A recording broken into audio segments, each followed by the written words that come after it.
On in San Francisco for the man known as the Zodiac Killer. There could be a serial killer in Chicago. The Oakland County child killer. Phantom killer. Frankfurt slasher. 4 children have now been murdered. Has killed 5 and says he's going to kill again. 15 brutally murdered young women. The pattern is the same. One by one. The death count started rising. A man in a mask robbed, tied, and stabbed them. Strangers stuffed in burlap bags. It is highly unlikely that these women were murdered by separate men. Where will the killer strike next? Police can't answer who or why. That's the question that we'll never know. I don't want to live the rest of my life wondering if this person's going to be caught. I believe that there's someone out there that has knowledge. And he's probably still at large. All right. How's everybody doing on this Wednesday night? My name is 12 Gauge, and this is my channel, 12 Gauge Investigative Podcast. If this is your first time here, thank you so much for being here, for chilling with me. I just thought I'd get on here and I just kind of freestyle it, you know what I mean? I know the true crime intro, and most people tune in for true crime, but I got a show for you tomorrow night with a very special person, and she is going to bring it. We're going to talk about the killing fields, and we're going to talk about the Jodi Arias case. But you know what? I've been writing music, going into my old journals, writing music, and I want to play one, whether it sucks or whether it doesn't. It's stuck in my head, so let me know what you think. This is about a girl I used to know, all right? Let's hang with me here. It's only about 2 minutes long. Here we go.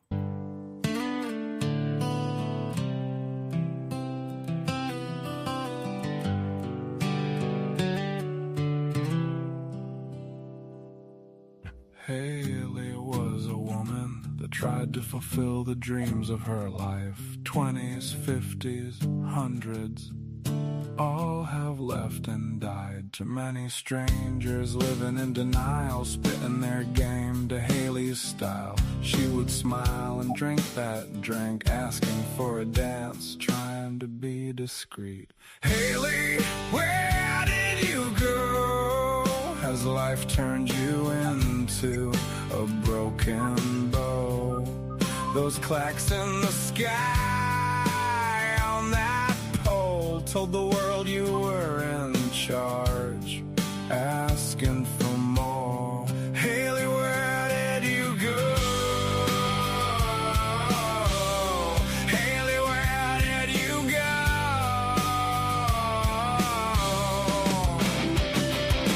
Every drink, every line, every fake smile, every shine, the lights hit hard on your chest, those cheeks shaking fast without their beat. You were too strong, too lit.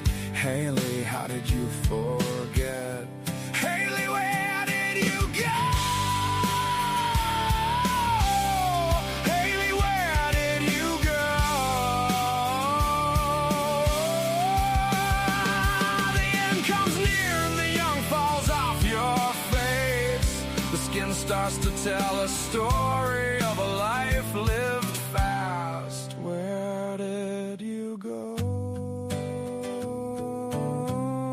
Where did you go? Haley, please say so. Oh, the end of the night ends with a song that becomes her curtain call. Haley smiles and shakes it off, shakes it off. Party girl, did you ever turn it down low? Haley, where did you go? Thinking about that girl named Haley. Where did those dreams and 50s take you? Click, clack, the end of the show. Haley, there she goes.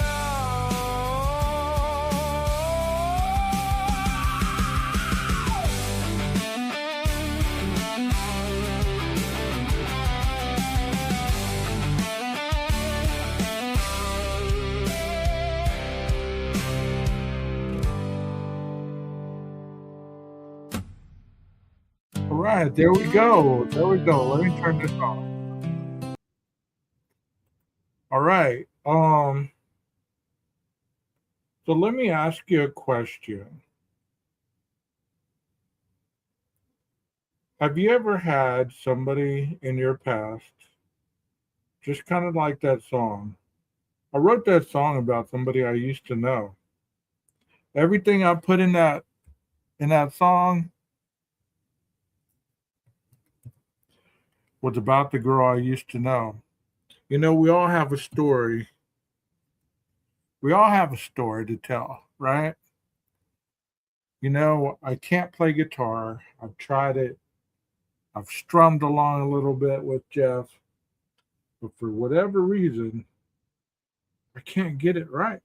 So I've always been kind of a songwriter because I wrote lyrics. I wrote poetry. I've done all that stuff. And I have a very imagination, a very discrete imaginations mixed with real life experiences. And you know, Haley was this girl that was a dancer. And I met Haley in a club. And I was just like infatuated with Haley because I never met somebody like her. Kind of like the song. It gives it justice, you know what I mean? Because Haley was the person that lit up the room. And even though she made that money, you could see the darkness in her tears, you know, from within. You could just look in her eyes and you could tell that she was unhappy.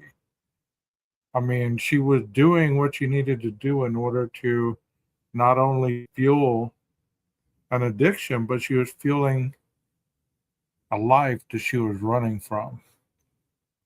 And I don't know if anybody who listens to this in the near future has ever been Haley, but I'm sure we all have ran from ourselves at one point in time.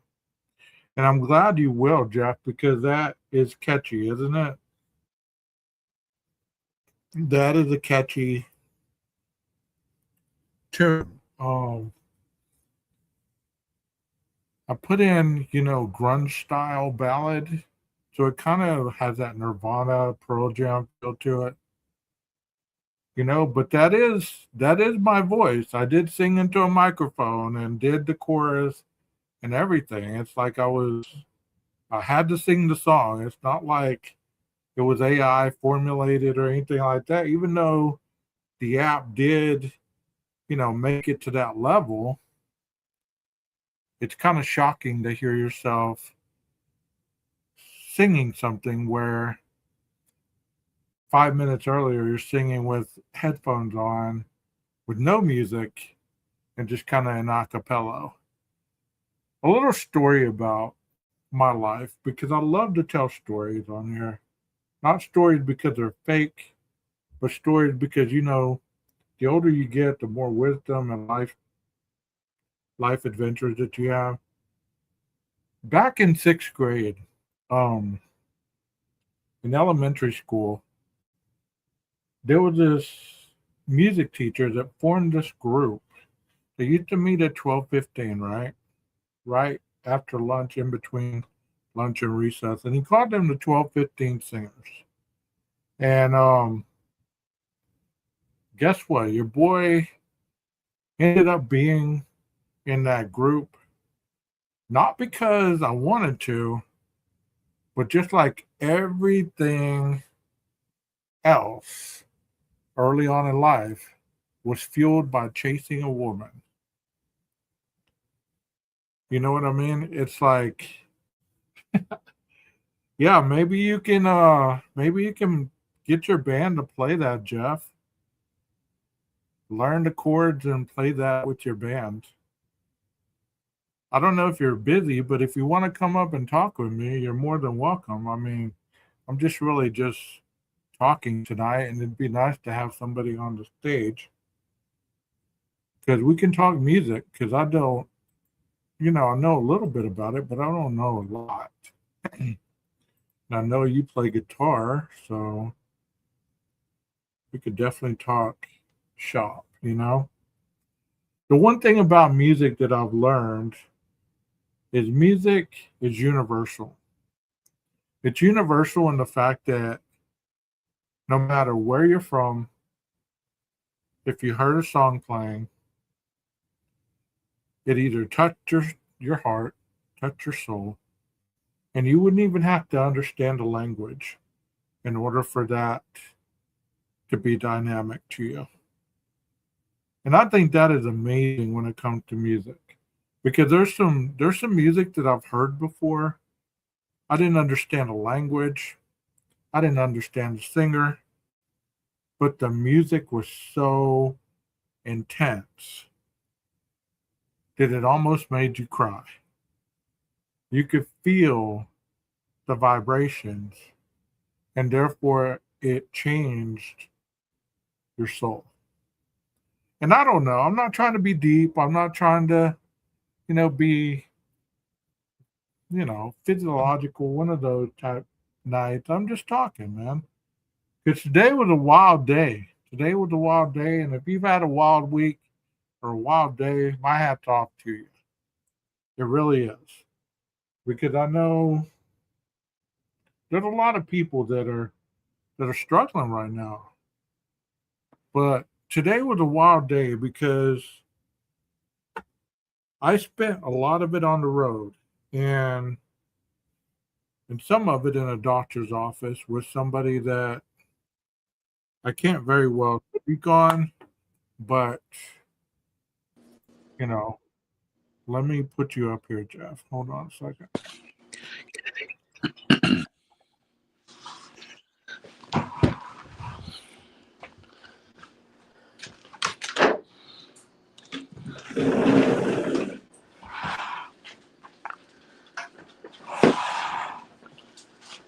I can hear you breathing, bro. Hold on a second. Man, I got to work out more. Yeah, just a little bit. I'm on my phone and I was just looking for the flashlight so I could go out in the backyard with the dog.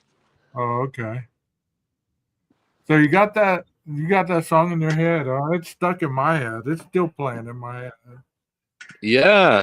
Yeah, no, that's good. And so then when you sang it, I mean, you defined the melody, right? And it just that's pretty cool. So I mean, it's not like that other app we used to use where it was just you just type words and then roll the dice, see what comes back.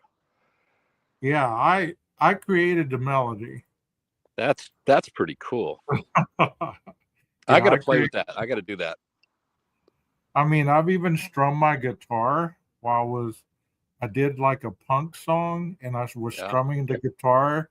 I was strumming chords and it picked up the chords and it even it kind of corrected the playing a little bit, obviously. Wow. And it made it into a punk song. It was pretty badass. That is very cool. Let me see if I can find that song. I mean, yeah, I've seen the commercial for it, and the woman's like, humming and making the sounds of the drums with her mouth, and then it just turns into real drum. That's awesome. Hold on a second. I'll play you the song that I'm talking about if I can find it on my TikTok. Here it is, right here. Hold on. Let me find it. Hold on. Let me share the screen.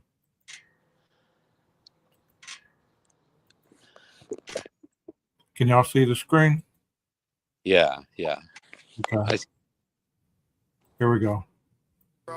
With a vision in my chest and my pockets heavy mine. Still I never rest. Still I never rest. Still I never rest. Life been hard, steel-toe boots in my face, but I still ran laps while they sat in one place. No support, no crowd, no hand on my back. Just a world full of snakes in a world gone black. People come and go like napkins at the table. Use you when they're hungry, leave you when they're stable. I can see smiles switch quick when the grind got rough. That's why I trust my scars more than people that bluff. Late nights, bus rides, pain in my stare, dreams so heavy, felt like weight in the air, hands off crack, but I still hold the pen, locked in time till I come back again. I got blisters on my hand, fire in my lungs. Every loss made me sharper. Now I'm loaded like drums. They can doubt, they can hate, they can talk all day. I was built for the storm, not to fade away. Ain't no built for the storm, not to fade away. Ain't no brakes on me now. Worked and worked just to get to the show. Rain on my back, but I still let it snow. Cold nights, broke lights, ramen on a stove. They told me when it's hard, I attack when it's rough. You call it too much, I call it not enough. Obviously, that one, was before I learned how to put my own voice in. Mm-hmm. That one took a lot of the lead. But some of the newer ones, I finally learned how to put my voice in there. That's pretty cool. So back in the high school days, you were writing songs back then? Yeah, remember I told you like one of our first interviews together, I guess it was. I was in a band. Oh, okay, that's right. You were the singer. Yeah. Yeah. Yeah. You were a David Lee Roth. I didn't have the equipment, otherwise we may have made it. Right. Isn't that the story of Van Halen? Yeah, that's what I always understood, that David Lee Roth had a PA system and the band didn't. And so it's like yeah, you can be in the band because you got a PA. We need your PA. Yeah, that's why David made the band. Oh, what a story, man. How would you feel if later on you were like, well, the only reason we kept you in was for your PA stuff. Now we got our own. We're kicking you out. We're replacing you with Sammy. We're replacing you with Sammy. It's funny though. I do think David Lee Roth was very talented with a lot of the songwriting and the lyrics. And I mean, he was a showman, and he had the gift of gab. I mean, he could sit there and talk nonstop and just never repeat. Yeah. So he had that gift. But damn, if he didn't seem like he was a jerk. I mean, I think that I have a feeling the band tolerated him, and it's got to suck when you're probably like one of the best guitar players in the world, and it's like, do I really got to work with this guy? Why? I've been given the gift to be the best guitarist in the world, and who did he put me with? Him. Yeah, you can't stand the singer. That would suck, man. Yeah. It would be like, well, do we kick him out, or do we sing? I'm surprised he didn't buy his PA from him. They could make him a good deal on the PA and like get somebody else. Well, eventually they got tired of him, and he's still singing, man. I saw him. I think he performed at Coachella. Yeah, I tell you what, though, if you call it singing, yeah. God bless him for still going, but man, there's sometimes when I think like when it comes to singers and when it comes to maybe modeling, there comes a time where it's time to quit. Exactly. It's like, come on, Grandma and Grandpa, you shouldn't be. You're not going to be on the cover of Cosmopolitan anymore. I mean, getting back to Haley's song, there was a dancer. Her name was Kitty. Yeah, and she was in her late 40s, middle 40s, upper 50s, I guess, and she was still up there dancing the girls. Oh, the Motley Crue song. Yeah, with the motorcycles revving. Yeah, exactly. Oh, my teeth fell out. Let me get them back in there. Hey, Tommy, look at that. What? Vince, where? Who knows? Maybe teeth falling out is a thing that people would be into. I don't know. I mean, she had a following, you know. Had a following. I remember, not to say that I went to these places a lot, but I did go, and but I remember going one time, and I think people in the place put money in the jukebox, and that's what the girls would dance to. And somebody played that song that had the chorus. You know, that song goes, "God is watching us. God is watching us from a distance." God. And man, it was just so awkward. It was like everybody. It's like, you know, most of the guys probably thinking, "Man, I shouldn't be in here." And now this song, it's like, oh man. It's like, which one of you played that song? Why is that song in the jukebox? It's probably somebody from the local church came in there, put like a couple dollars in there, just played that song over and over again. You know? Oh my God! Didn't you ever hate that? Whenever that would happen, is somebody would hijack the jukebox or the DVD player or CD player later on, and they play the worst music. Yeah. Well, you remember I think Silver Diner, maybe they still do it, where they had the little jukebox things at the on the table. You know, you push like it was A through like G or something or K or with the numbers, and then I remember being a kid, you know, in the restaurant and thinking like, I can still remember you wait until the music stops and then it doesn't start again. It's like, oh, that means my song's going to be next. So I put it in right now and get it before the next person does. Yeah, I hated that when I'd go play pool or something and you go and put like $5 in there. But there'd been like 20 people before you, even before you got there. Right. Forever for your music to play. And you're like, oh my God, when is my music going to play? This is terrible. You'd be there for a couple hours and he's like, screw it. And you start to walk out the door and then you hear your song. Like, oh, okay, wait, I'll come back in. That Def Leppard.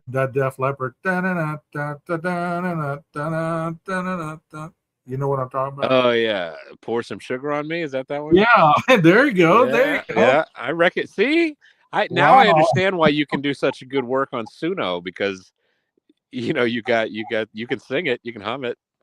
Yeah.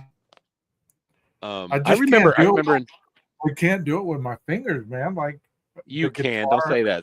Stop saying that. It's only because you're saying it. Don't you think you're going to believe your own words coming out of your mouth? Stop saying it. Your ears are hearing. Your ears are listening. I guess. Hey, that's probably true. You hear the song, you kind of hum it in your head, and you strum it. Maybe that's the thing. I'm not even humming the song, so how am I supposed to get the chords? Oh man, right? Yeah, that's a great way to you teach yourself. Because if you can hum it and you know, then just find those notes.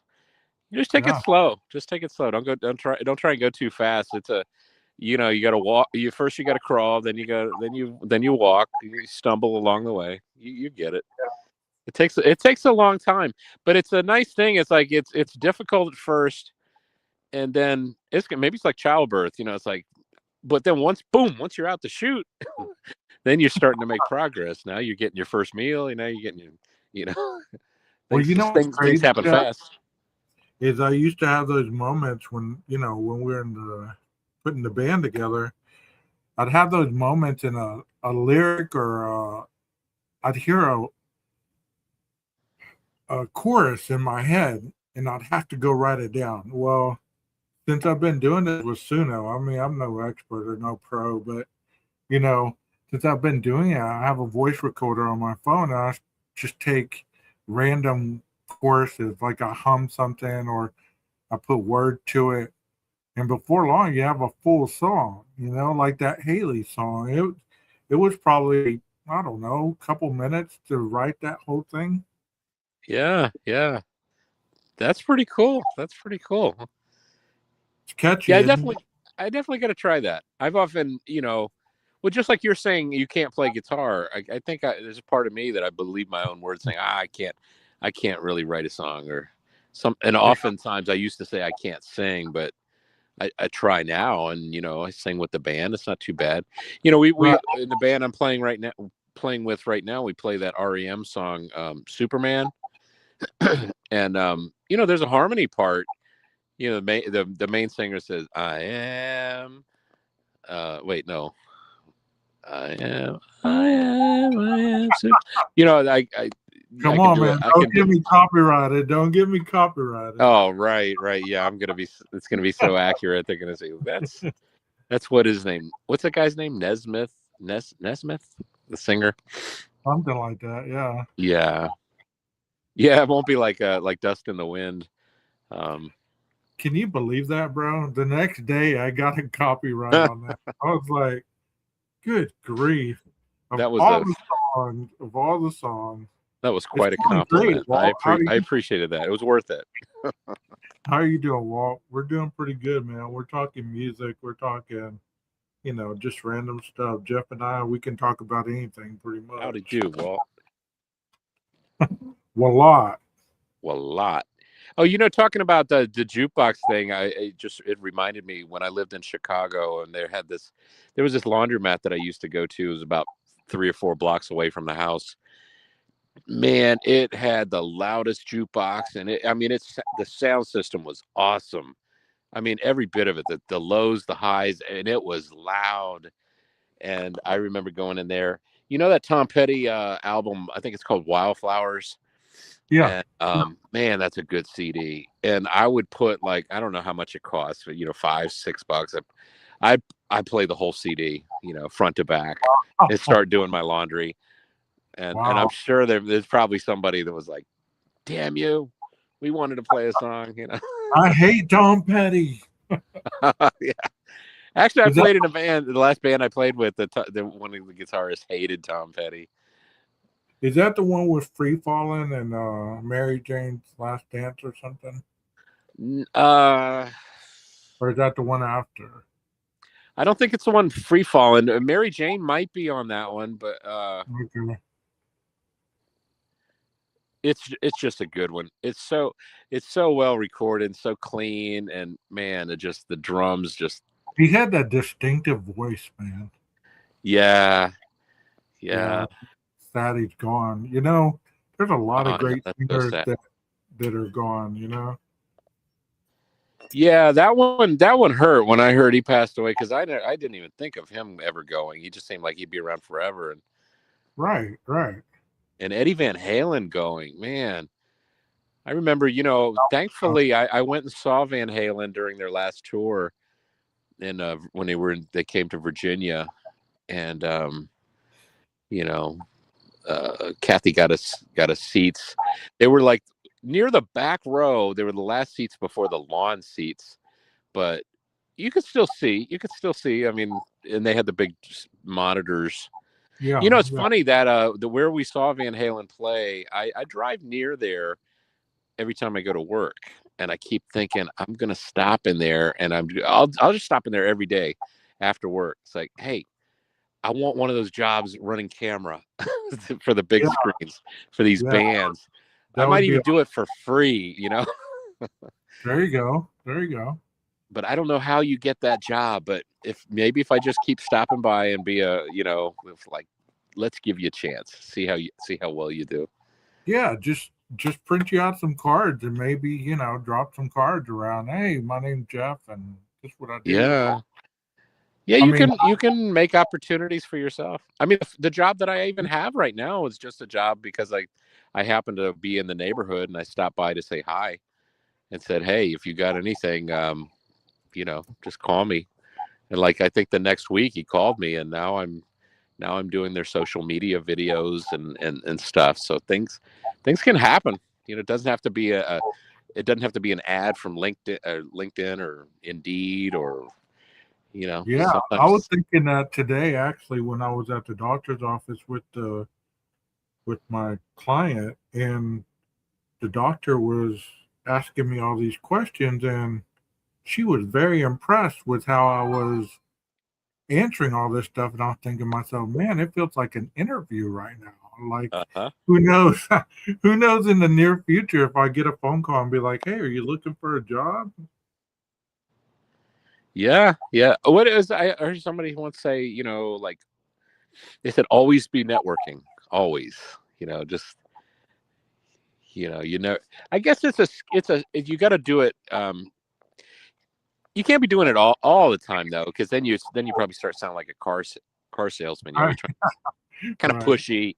It's like, geez, can't we just have a conversation without it having something connected to it, or Actually, I wanted to tell her about the podcast, and I mean, because she's a brain doctor, and I was like, man, this would be so awesome to have her on the show.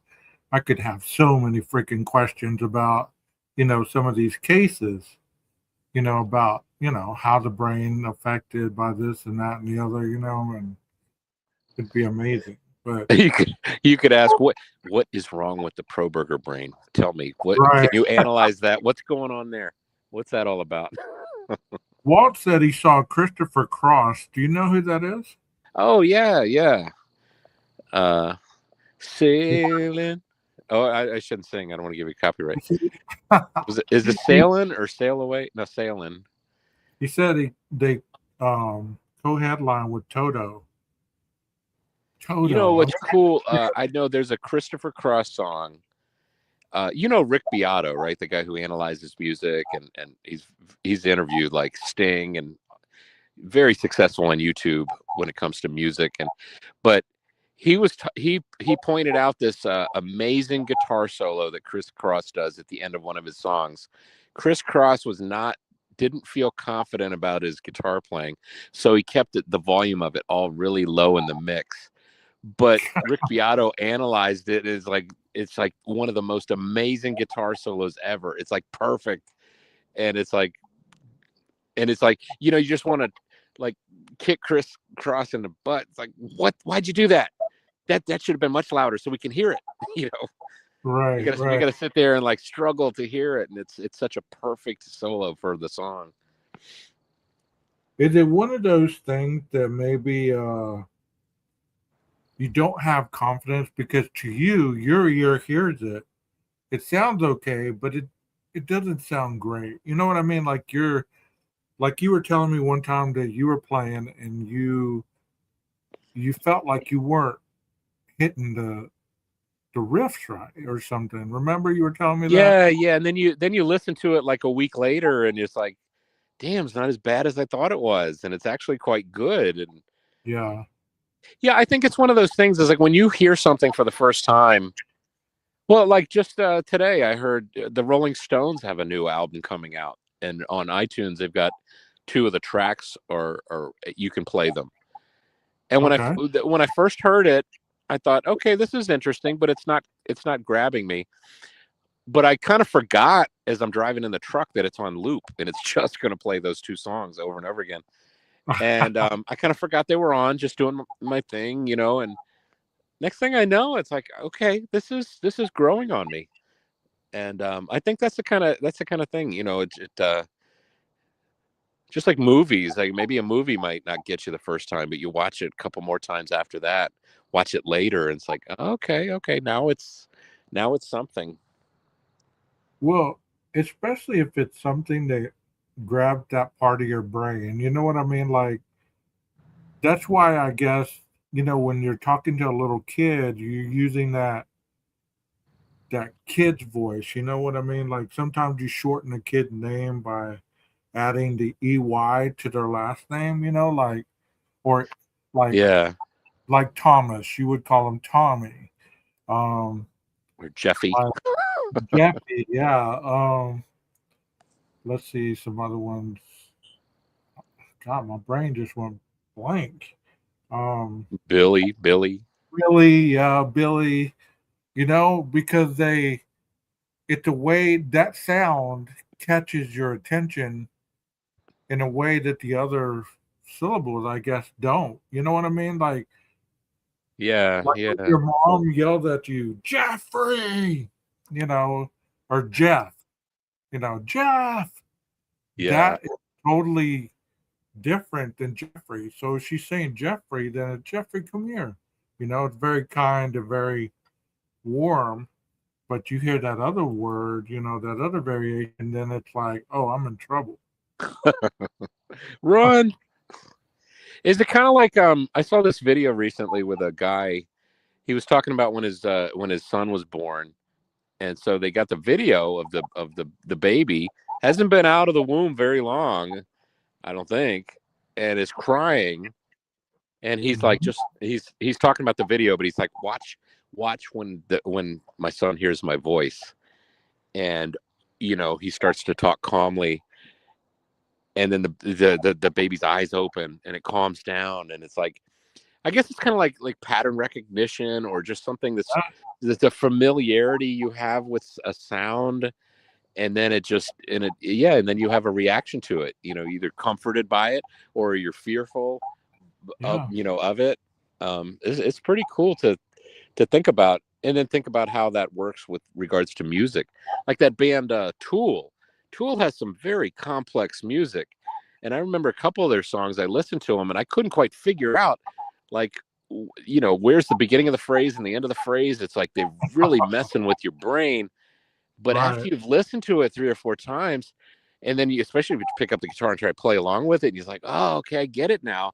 Now I can hum along with it. But before, when I first heard it, I was like, where the hell are you guys going? This isn't making sense, Korn, that band Korn is the same way. Yeah, because that singer is so high octave, and then he can get to that deep, and the guitar riffs are so, they're loud and and then the bass kicks in, and it's amazing how music works. I'm no musician. I'm just, mainly just talking on a little bit. I know. Yeah, but I think nice thing about music is everybody's got some expertise in it, just because you've listened to it for as long as you've been alive, and Right. And you know what you like, and you can probably kind of analyze and figure out, like I used to always tell this drummer that we used to play with. I was like, his name's Steve. I was like, Steve, man, we gotta work on being careful how when you slow down or you speed up or slow down, you got to keep that steady. Because I said, even the person out in the audience that doesn't know a thing about music, they know they can trust their foot. And if they're tapping along to the music, and then the music starts slowing down or speeding up, and they're like, hold on, I know nothing's wrong with my foot. I've been tapping my foot to music since high school, and nothing wrong with my foot. This drummer, something's wrong with this drummer. And Isn't that amazing? Like I was thinking about,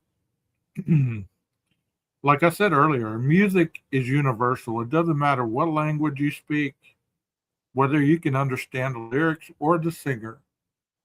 The music captures you. Right. Get lost in it. You just get lost in it. There's some music. YouTube sometimes will start playing random music after you've watched a video or something. Some music video will kick in, and I'll be like, "What is that?" And it's like, it's different, but yet where the chorus would go, it's loud and catchy, or just, it kind of dips, and that's when it grabs you. Yeah. You know what I mean? Like a guitar solo would be that high pitch, and yeah. Well, yeah, I think good musicians, good bands, they're very aware and cognizant of the frequencies that the range that they where their neighborhood is, or where their area is. Like it wasn't that long ago I heard somebody talking about like an instrumentation that they were using. They chose a certain instrument because they didn't want it to they didn't want it to be in the same range as the vocalist, and or the guitarist. It's kind of like car stereos too, right? When you're doing a car stereo, you got this speaker handles the bass frequencies up from this range to that range, and then from the end of that range to the next range, another speaker set takes over. And you try not to have it cross over, because then you got like all kinds of you got phase cancellation, and the crossing over and the blending you no longer have this pure perfect system. The same kind of thing, with the, like, I think one of the best bands for like recording quality, when I like want to test a stereo system out, I put on Steely Dan, because I think those guys were just masters of, not just the instrumentation bass to treble frequencies and how they all blend together, but like the timing, like here's, their instruments aren't just playing all the time. They leave a hole. And in that hole, the bass player puts a note, and that hole, the drummer puts a note. And it's like, it's just so perfectly created and crafted, I mean, some of the music, like we're talking about Eddie Van Halen.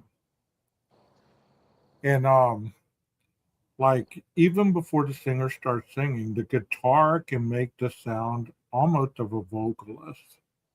Mm-hmm. And carrying the song, when the vocalist isn't singing, you can still hear the melody without the vocalist singing because of the instrument.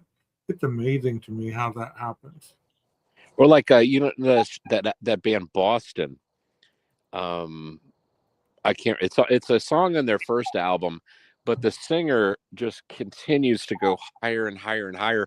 And when he hits the highest note, it blends right into that same note in the guitar solo, and it just continues on. It's like, it's so beautifully done. It's like, it's almost like they're just one. They're one and together, and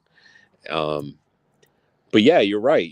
If that's the nicest thing, perfect guitar solo, definitely something you can just hum along. It just fits perfectly, and it is just like you have the lyrics that you sing along with, and then you have the guitar solo that you also sing along with. That's a perfect song. Yeah. Walt said Mayer Hawthorne does one Steely Dan sounding song on each one of his albums. I don't know if I've ever heard of Mayer Hawthorne. I'm screenshotting that. I've never heard of Steely Dan. What? Yes, you know their song, mate. You probably just don't. You probably know their music. You probably just don't know their name. But yeah, like song like Ricky, don't lose that number. You don't want to call nobody else.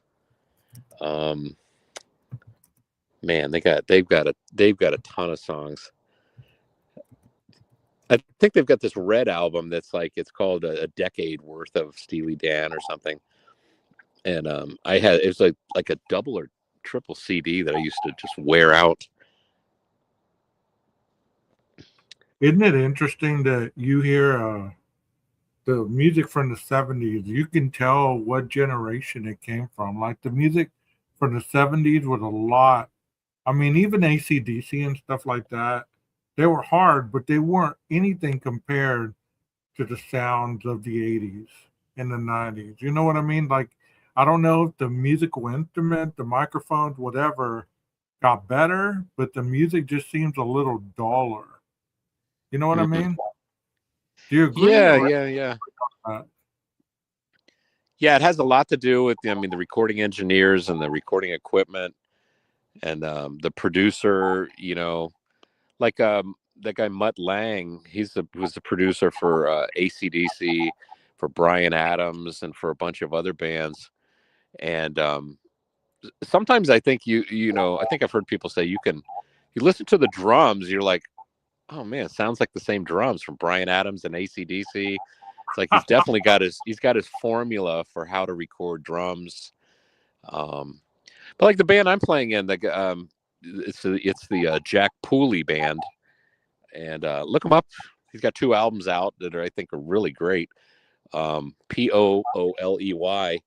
But Jack went in with his songs, I believe, and used a lot of studio musicians and a really good producer. And the producer had some great suggestions, and really crafted these songs into some very very well recorded. The musicianship was great. These guys performed. I mean, they're making it tough because I've got to learn these songs, and I was like, man, these guys are good. And I'm still working on trying to get all these guitar solos down and all these little parts that they pepper in throughout the songs. Here's a song for you. It's called A Long Time by Mayor Hawthorne. I'll definitely look that up. I'm gonna screenshot this too. I'll check that out. I always love to discover a really great new musician that I haven't heard. Like when you say you don't know who Steely Dan is, I almost get excited for you. It's like, man, if you haven't ever heard of their music, I envy you so much. You're about to go. It's almost like you're about to go have an amazing, like you've never had Alaskan crab legs, and you're about to go have them for the first time. It's like, man, I envy you. Wow. You love to just go have that for the first, like you're an Alaskan crab leg and a Steely Dan virgin, Well, my friend is a musician also. He plays keyboards. He doesn't so much anymore, but he played amazingly. And he told me the best band he's ever heard is who did he tell me? God, who did he say? Maybe he said Boston. I don't think it was Boston, but I wonder how good Chicago. It's funny, Boston and Chicago, they're both named after cities, but they're both incredible bands. Boston. Boston was, for the most part, really just one guy. Except for he wasn't the singer, but he did the guitars, the bass, and the drums. Like he's very much like a I think Prince did a little bit of that. Eddie Van Halen's son Wolfgang is doing that now. He's all of his albums. I think he does everything, and then he has a band that tours with him and plays the songs. I can't imagine being that talented to know. Okay, well, I just wrote this guitar riff. Now I'm going to write the bass to it, and I'm going to write the drum to it. Yeah, and sing it.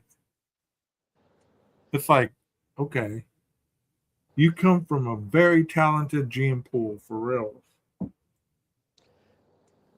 Yeah, if your last name is Van Halen, your expectations are pretty high on you. Right. I never knew for the longest time that Eddie did that guitar riff on Beat It. Oh, right. That was for the longest time, bro. And then one day they were talking about it, and I was like, oh, of course. There's nobody else that could have played that. You know what I mean?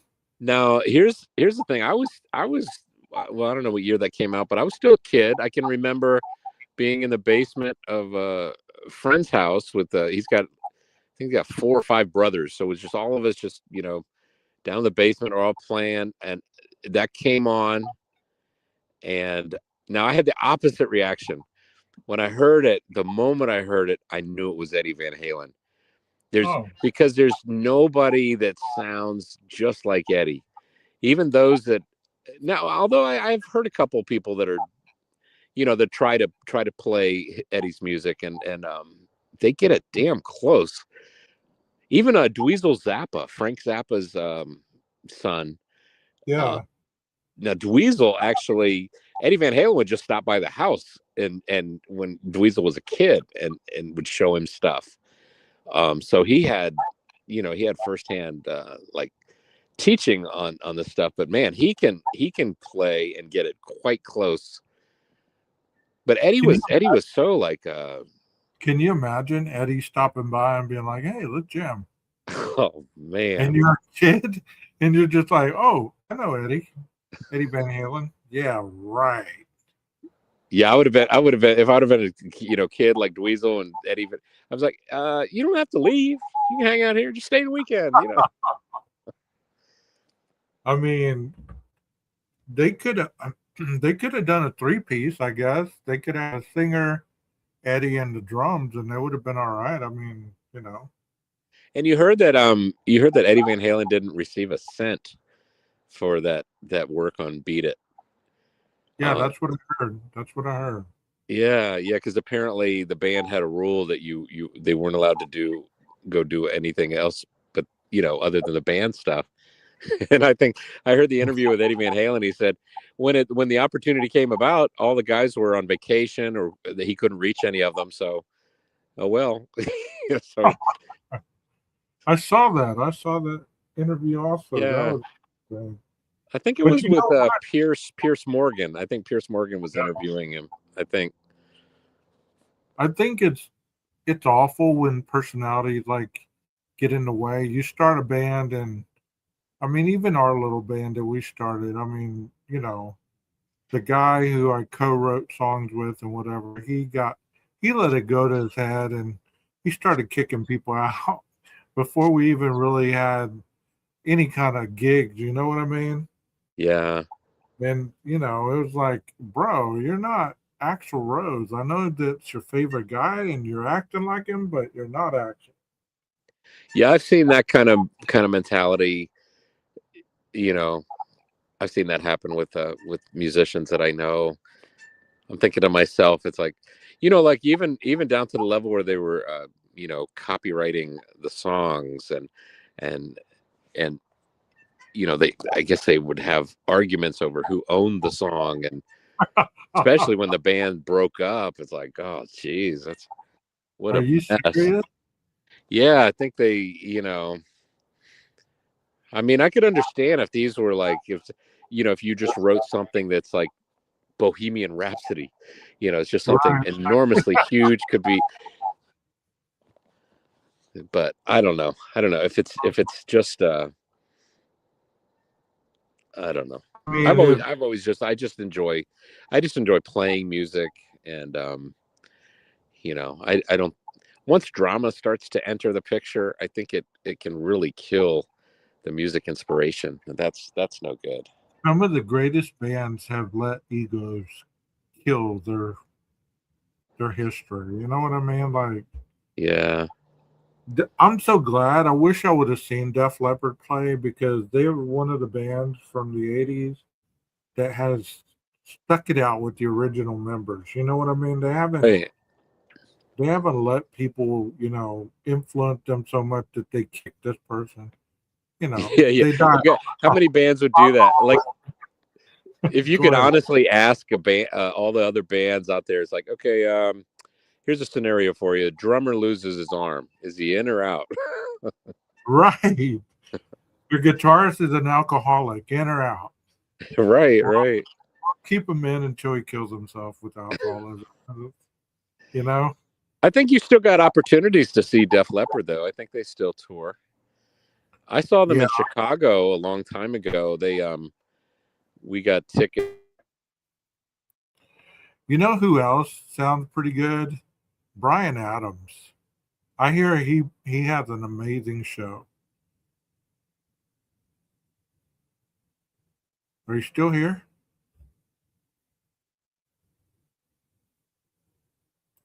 I heard a dinging sound, so I don't know if Jeff's still here or not. Nellie Merchant would go back to 10,000 Maniacs. She has an amazing voice. I think Jeff got booted, even though he's still on the screen. Maybe he'll come back. But I hope that you're enjoying our show tonight. Like I said, it's nothing true crime, and it is investigative. We are talking music, so we're investigating our time to we're investing our time discussing music, bands, and theory. Well, he was in the backyard on his cell phone, so maybe he got a phone call or his phone died or something. Yeah, be sure to pay that electric bill, man. Even though they're getting high and out of reach in some places, make sure you pay your electric bill. It's getting hot. There's a certain time when you need electricity, and that's in the summer and the winter, bro. For real. I guess you can wing it in the spring and the fall, but, you know, what do I know? Anyways, while Jeff is preparing to come back, I don't know if he's going to come back, but there's a lot of stuff on my TikTok. So if you don't know, or you're not a member, subscribe to my TikTok. I'm going to put my TikTok link in the chat. You guys can go over there and check out the page. There's a lot of music. And there's I'm trying to differentiate my 12 gauge page from the music page. My music page is called 12 gauge Music Visions, I think it's called. Something like that. Every 90 days, get a new electric guitar or supplier for the best rates. That's what I heard. That's what I heard. There's electric companies that let you pay by the like you put $30 down. I think that's good for a couple weeks or whatever. I don't know what those plans are called, but there he is. Hello. Can you hear me? Yeah. Did we lose you? Did you get sucked into a vortex or what? Dag nabbit.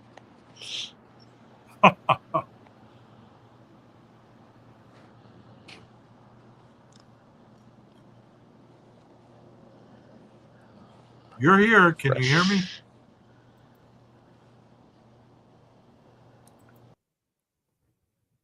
There he went. The mic is hot, bro. The mic is hot.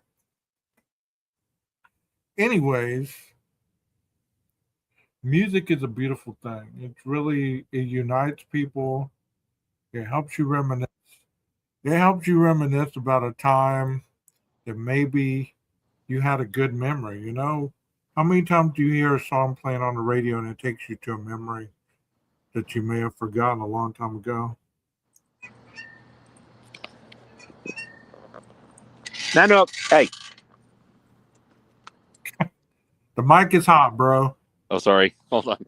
The mic is hot. He's running off into the woods. Walt said there is unlimited plans out there. After 9 o'clock, it's like free nights and weekends or something like that. So you turn your AC on 63 at night during the summer, you're good to go. You say 63? That's what he said. Dang. I think ours is set at like 71, and I had to fight for that because everybody's like, it's too cold. It's too cold.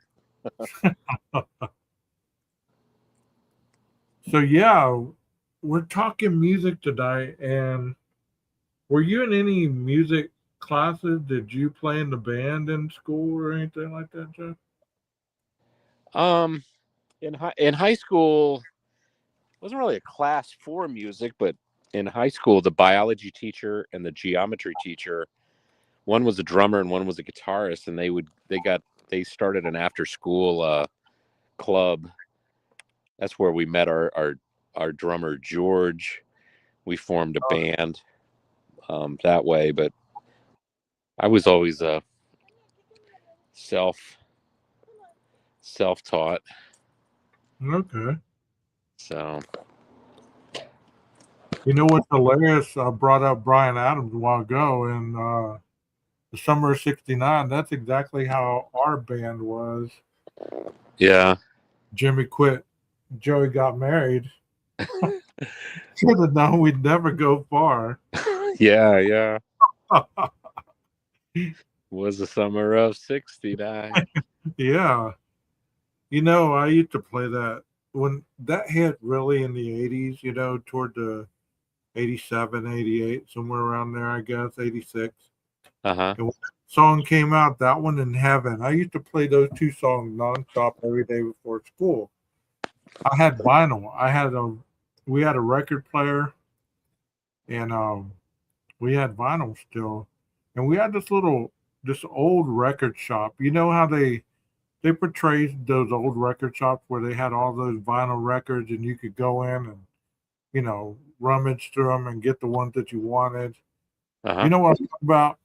Yeah. We had an old record shop like that, and we'd go over there and get some records, and, you know, and then rap came out, and then we started, you know, we were so curious. We even played some of the records we didn't like backwards to see if we could actually hear something. Satanic messages and stuff. Yeah. Yeah, you know what we used to do with records? I had a stereo system that had it had an FM stereo, it had a cassette deck, and it had a record player. But if you hit the tape and the phono button together, you could hear the record and the cassette tape at the same time. So what we did was we took and we take like an it worked great with AC/DC songs. We take an AC/DC song, you record it to the tape first, and then you play them and you sync them up so that they're, playing together. And as you put your finger on the record and slow it down, or you spin, kind of like being a DJ a little bit, you speed it up a little bit. We're remixing it. But when you blend them like that, it goes through these phase cancellations. There's a Doobie Brothers song that does it in the recording with on the drums, and you hear this, like, we used to call it the whoosh whoosh, but it's really just phase cancellation, and it sounds really cool, especially on AC/DC songs. But then we would take another tape deck and we would record what we'd create. There's a DJ that was in Washington D.C. area that used to do this on Friday nights, and his name is Surf. I think is it CERPH. He's actually, you can hear his voice on the live Little Feat album introducing the band. I think that live album was recorded in the DC area, and I guess Surf introduced them to kick off the show. But it's kind of cool. Little side note too. The Surf I saw him on Facebook, and so I messaged him. I said, I told him basically that same story, how we were doing what we called the whoosh whoosh, and he messaged me back and he's like, yeah, I didn't know anybody was even picking up on that I was doing that. That's pretty cool, man. Yeah. Walt says, I like going to the Goodwill bins because records are really cheap. What are they going for nowadays? Like 50 cents at least? I know Walmart, you can get records again, and they got a record player, because I bought the record player. What? And I saw you doing it. Sorry. Do what? Sorry. My mic is hot. I forgot. Yeah, the mic is hot. And I bought some old records, and man, some of the records that they had out there were just expensive, as if they were just released today. Like the Michael Jackson Thriller, that record, I think, like $28 or something like that. Do you remember your first CD, your audio CD? Don't remember. I used to burn a lot of CDs before. We're using a Napster. Yeah, I plead the fifth, Jeff. So it was $1.79 a pound for vinyl records. That's not bad. $1.79 a pound while they go by weight. I guess so. That's what he's saying, that he goes to Goodwill bins because records are really cheap. You remember 45s, the little 45 singles? Yeah. With the little yellow, you put the little yellow spindle in them if you didn't have the little round thing. Because they didn't fit in the. Yeah, you're right. I still remember my first CD. I'll never forget, because they were expensive then. But my grandmother took me out to I think it might have been Waxy Maxie's. I think that was the name of the music store. Either that or it was Kemp Mill Records. But she said you can pick one. You can pick one CD. I'll get you one CD. And so of course I got Pink Floyd The Wall because it's a 2 CD set. Okay. And that was my very first audio CD. I'm trying to remember. I might not have even had a CD player yet. I might have kind of done it a piece at a time. Because then you could play a CD and a DVD player, so you didn't really have to have one, My first CD, I think, was Bon Jovi, New Jersey. I used to be a huge Bon Jovi fan. I hate to say that now, but I used to like Bon Jovi. one of the first records, not first record, but one of the records that we bought. It's kind of like watching Eddie Murphy Raw when you're in your room with your friends and you're giggling it up and you're looking at something taboo. Well, one of the records that we bought at the record shop was the Two Live Crew. As nasty as they would be. Yeah. I don't know if y'all remember the Two Live Crew in that genre. Are they the ones that had the song is the Me So Horny is in there? Yes. Yeah. That was that record. And yeah. We love you long time. And that comes from that movie Full Metal Jacket, right? And that's a piece from that. The you know that you mentioned Eddie Murphy Raw. Yeah. A friend of mine from high school, you can hear his voice. Either I can't remember, he yells out something, or because he was in the audience for that show. It was another thing happened in the DC area.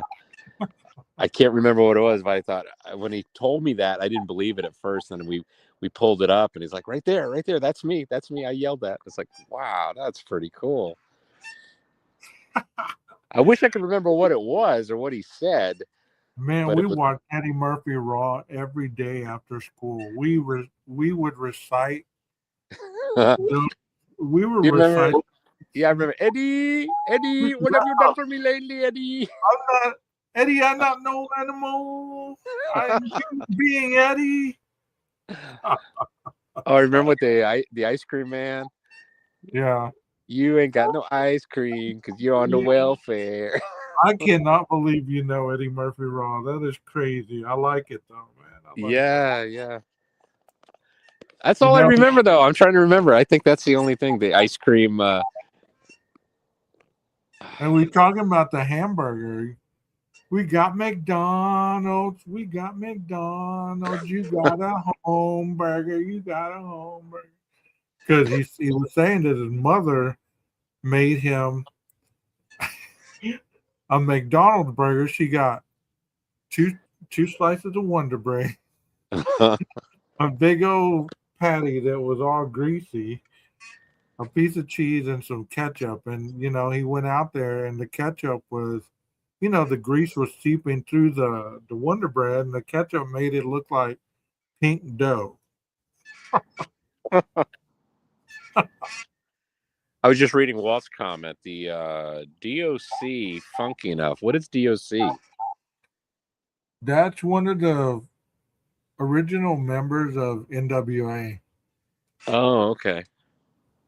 It's the diggy doc, y'all, and it don't stop. Something like that. Okay. I got another screenshot. I'm gonna look this up too. Yeah, it's that early gangster rap stuff. There was a moment in time where I had a friend of mine that was into like the early rap, and I wasn't that much into it, but he got me looking into, like, I started listening to a little Run DMC, Dougie Fresh and the Get Fresh crew. Oh yeah. You remember that? Yeah. You remember Lottie Dottie? Yeah, you like Slick Rick? That's where that came from. Yeah. Time stories. Yeah. And he had that one song called The Show. Yeah. And it had the little Inspector Gadget theme in the middle of it. Yeah.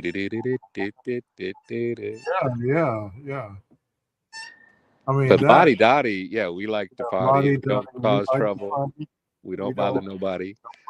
Yeah. What's the rest of it? Keep going. Lottie Dottie. Lottie. Like Lottie. some really smart mathematicians, they like, okay, guys, let's see who knows pi out to the 100th digit. No, we're trying to say how far can you go in the Lottie Dottie song? Right. That is crazy. Wait, we're just the men that's on the mic, and when we rock up on the mic, we rock the mic, right? Wow. Just to see you laugh and enjoy yourself, because we're cool. Cozy condition, man. Yeah. We're on a mission. Yeah. And then he starts going to the story, right, about the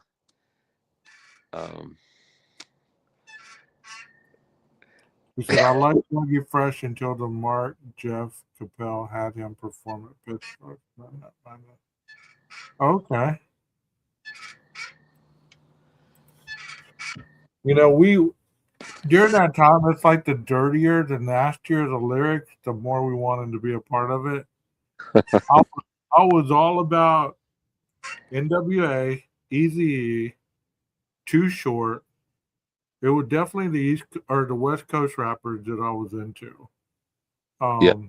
Slick Rick, all those that, you know, the nastier, the most vulgar stuff. Yeah, that was. I can't. It's someone I couldn't remember any of the rest of the song, but I do remember that one line. And with your wrinkled hoo-ha, I can't be your lover. Yeah. Wow. Wow. Public Enemy. Hadn't thought about that in a while. Yeah. Respect yourself. Public or no, that's the wrong song right there. What am I saying? Public Enemy was they had Terminator X, Flavor Flav. Oh, how about the Fat Boys? You ever get into them? Yeah, Boogie Down Productions. I did like Fat Boys. I didn't like all that beatbox and stuff. That was just too much. Yeah. I like Run DMC, Mary Mary. You remember that song? Mary Mary, why you bugging? Oh, yeah. Okay. Yep. Yeah, I mean, you either like the East Coast stuff or you like the West Coast stuff. I was the West Coast type of guy. I did like I like Boogie Down Productions. I like a little bit of, Public Enemy, but they were too militant. What's the word? Militant? Militant? Militant. Yeah, they were too militant for me. And of course, when Tupac came out, there's a Houston rap group called the Ghetto Boys. I don't know if you remember the Ghetto Boys, but they had Scarface and all those people, and it was a good time. It was a good time.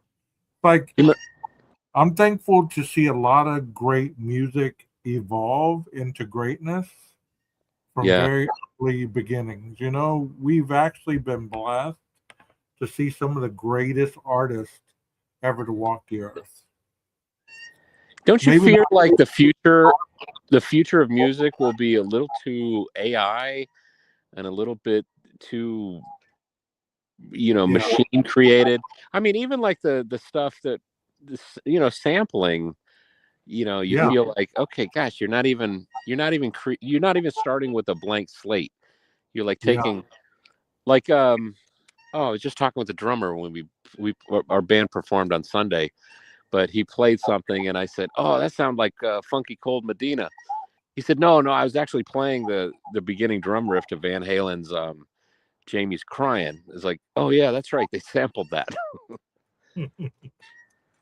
But just that little part, at the very beginning of the song, not the rest of it was just created with a drum machine or however they did it. Yeah, I know exactly what you're talking about. And you're so right. Yeah, that. Yeah.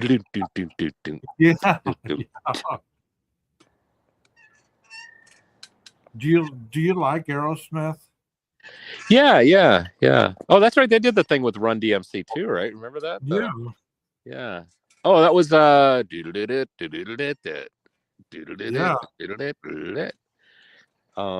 which is what? What's that song called?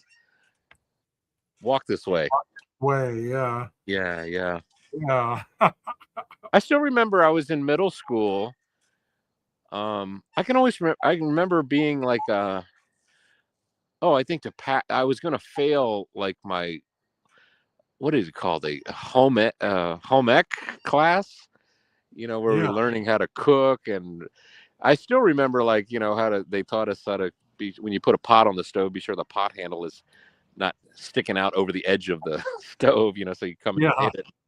It's funny, some of the things I do remember there, but I remember having to go after class and put in like good 2 or 3 hours extra just to pass, with barely passing. Yeah. But I also remember right at that time, that's when you remember the Sugar Hill Gang?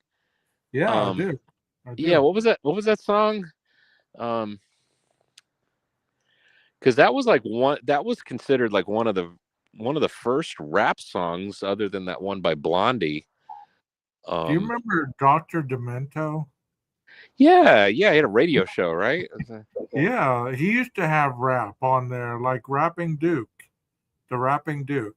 Da ha, da ha, da ha ha ha ha ha. And the rapping, it was John Wayne rapping. It was hilarious. Oh, John Wayne rapping? Yeah. Yeah. All I know is I'm gonna read the Aerosmiths. Getting back to them, loving the elevator. That intro. Yeah.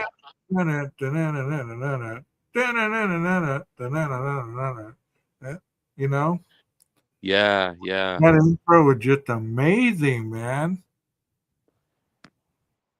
I would love to, if there was a YouTube channel that was nothing but all they did was just talk to the band members, like, tell us how this riff came about. Where were you when this riff came? How did you, I love stories like that. Like Joe Walsh, Life in the Fast Lane. He was just doing a finger exercise to, warm up, practice routine. And like the singer was, I don't know, with the Eagles heard it and it's like, what is that? He's like, oh, just warming up, just getting my fingers warmed up. It's like, that's a song, man. I heard Bret Michaels from Poison. He shared a story. He said every rose has its thorn happened because he had just gotten off the phone with his girlfriend and found out she cheated on him.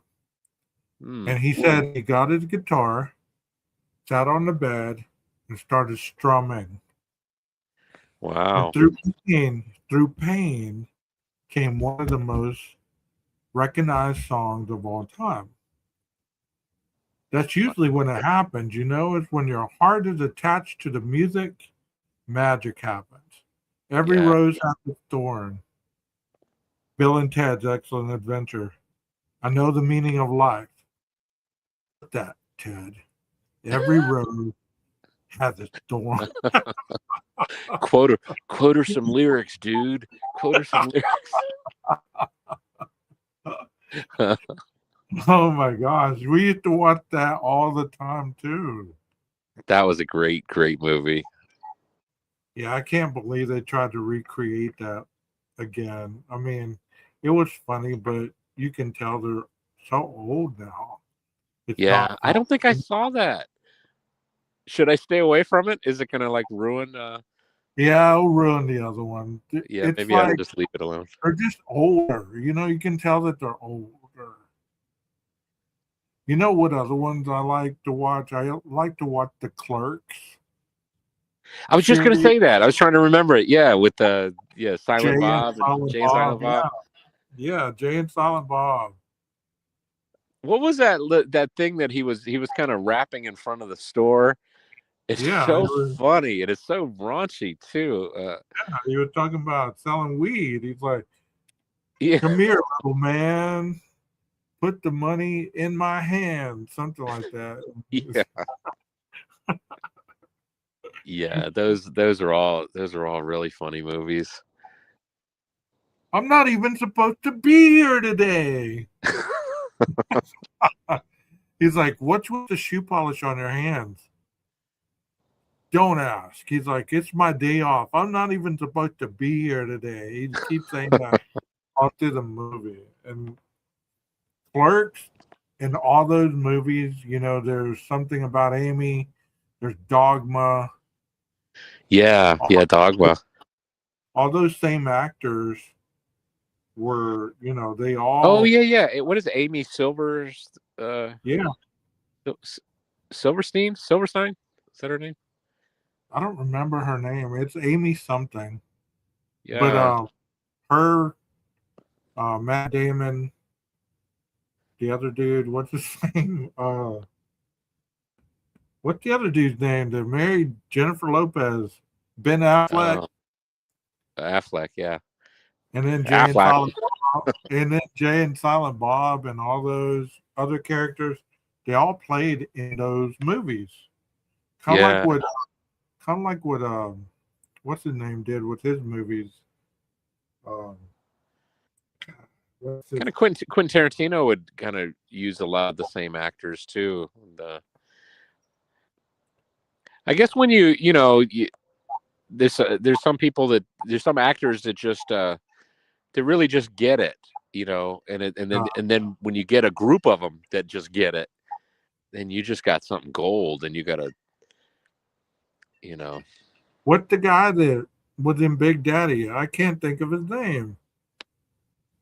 There's always yelling in his movie. Shut up!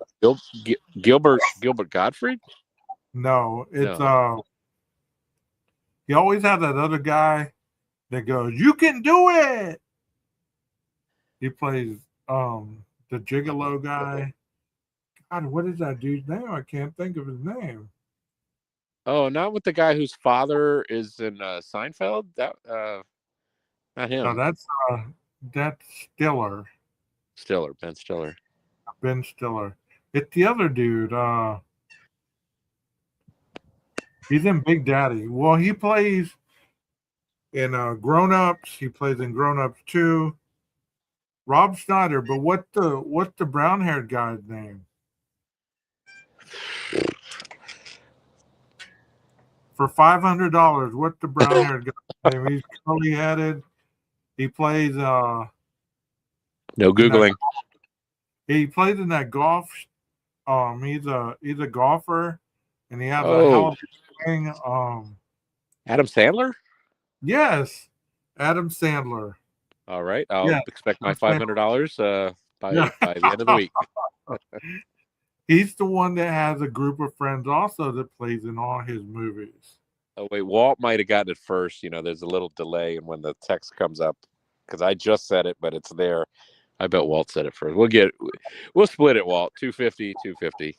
Yeah, there you go. Coffee money right there. Well, there's no reason to split it evenly. Nothing says we have to split it evenly. So I'll take $400 and give you $100. Hey, Walt, we don't expect it, but it's well appreciated. Got to pay that electric bill. Yeah. Well, like we were talking about the end word that the end of the word that catch your ear. It's kind of like, it's okay. I'm going to help you. It's okay. Don't you think that she would have heard that without getting into that case and making the rest of the night about that? But don't you think she would have heard that phonically? It's okay. It's okay. It's okay. You hear the K because it grabbed you, right? Yeah. She couldn't have mistaken that for any other thing, right? What's something that you could have mistaken okay with? Yeah, like if he said Studio, like what? What the hell was that? I can't quite tell what I just heard. But now, it's okay. It's okay. It's something you've heard since you were a little kid. Right. Right. So how are you going to mistake certain phonics that you've heard your whole life? Yeah. He didn't say, it's fine, I'm going to help you. No, it's okay. You can't mistake that. It's really too bad in a way if you think about it. It's too bad that they have thrown her under the bus, backed up over her, and then forward and back and forward just so many times, made it so that she's such a villain. Can you imagine if they didn't do that? If everybody had seen this for what I believe it is, this is just somebody who didn't know what was going on, didn't know what to do, and doesn't have any. And imagine if the environment about the whole thing was like that. And there's no negativity coming her way. How do we know she wouldn't have gone on, done interviews, talked about it more? But no, everybody's got to, they love Brian so much that they got to treat her like crap because it's like scapegoat city, and it's like, we got to find somebody to pin it on. It's got to be, you know, and just because they can't stretch their brains to think how this could have happened, how this could make sense, and they first they try to push away that she was at all drunk, and you know, I mean, how many times does she have to say it's like, I'm not positive about this, I'm not sure, I could have dreamed it, I could have imagined it, I just not sure, I'm just, but you all say see something, say something, so that's what I'm doing. And I just, part of me wishes they would have had a crystal ball to say, hey, Dylan, I just want to let you know the internet is going to eat you alive. Just wanted to let you know this. I know it doesn't make sense. It's not fair. And, but they got clicks, likes, and super chats, you know, so they need your content now, Dylan, your content. And they're not even creating content. You are content, Dylan, and they're taking you, and it drives me crazy. It drives me nuts. It's okay. But I still listen to the other side. I can't, I gotta admit it. Anytime Jeff, it's okay. I'm going to help. Let it go. It's okay. Hey. I'm going to help you. Is our session over? Okay, send me a bill. I'll see you next week. I get what you're saying. I get what you're saying totally. No, I'm joking. I mean our psychiatric session. I feel like I've just finished a psychiatric hour with you.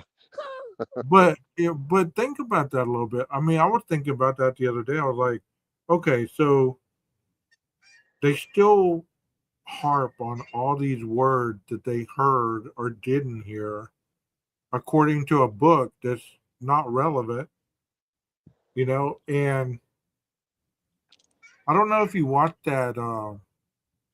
I did a live with As Yet, I think, Industries, her videos.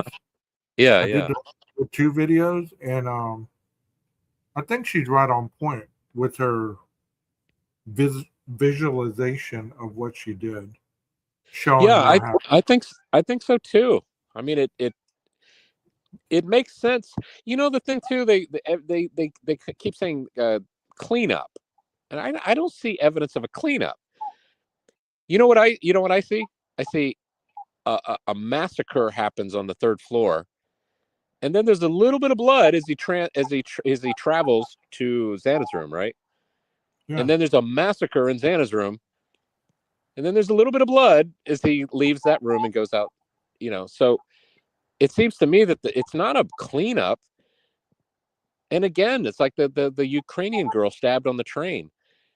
That guy's dripping a little down the aisle as he's from his knife. And, you know, that guy thinks that the guy is bleeding. He doesn't realize that he stabbed a girl, like, just, you know, a couple feet down the train. But imagine if this guy that stabbed the Ukrainian girl had been a criminology PhD and was very aware of things and had wiped his knife off before he started walking down the train aisle. Probably would be very few drops of blood. So it seems to me like where the massacres happened, a lot of blood. Where he traveled and walked, not so much, you know. Well, I just wonder what people's impression of a cleanup is, because when you look at the body cam, when you look at the photos, it's a mess in that living room. That doesn't look like a cleanup to me. If I was going to clean something up, it would be spick and span. You wouldn't be able to see, without a special light, blood on the walls. You wouldn't be able to see the blood on the ping pong table. You wouldn't be able to see any of those cups spilled. Everything would have been immaculate. If I would have been instrumental in any of the crime, I would have made it where it looked like a normal Saturday night. Everything was clean, getting ready for the week, blah, blah, blah. You know what I'm saying? Yeah. But and I mean, back to music. Let's get back to music. They're going to clean it. Wait, last point, then we go back to music. But I mean, if they're going to clean, why don't they clean it all? They had 8 hours, right? Yeah. I mean, 8 hours. What's that line from Pulp Fiction?